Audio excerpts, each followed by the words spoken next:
Caroline Kennedy says her cousin RFK Jr. is a predator. It's no surprise that he keeps birds of prey as pets, because Bobby himself is a predator. Let me explain. Just hours before Robert F. Kennedy Jr. was scheduled to appear for confirmation hearings in the Senate to become the new U.S. Department of Health and Human Services Secretary under the Trump administration, his cousin, former United States Ambassador to Australia Caroline Kennedy, sent a letter to several lawmakers and posted a video to social media declaring that RFK Jr. is a predator who is unqualified for the position.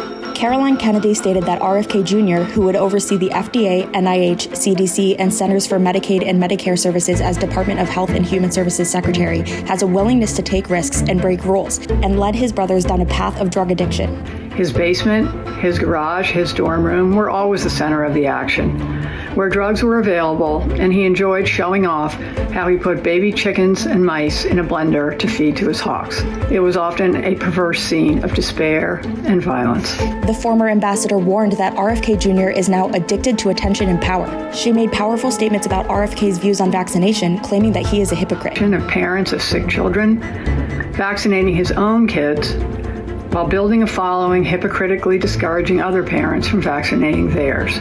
She also reminded the public of the benefits RFK Jr. will receive through his anti-vaccination campaigns. Bobby's crusade against vaccination has benefited him in other ways, too.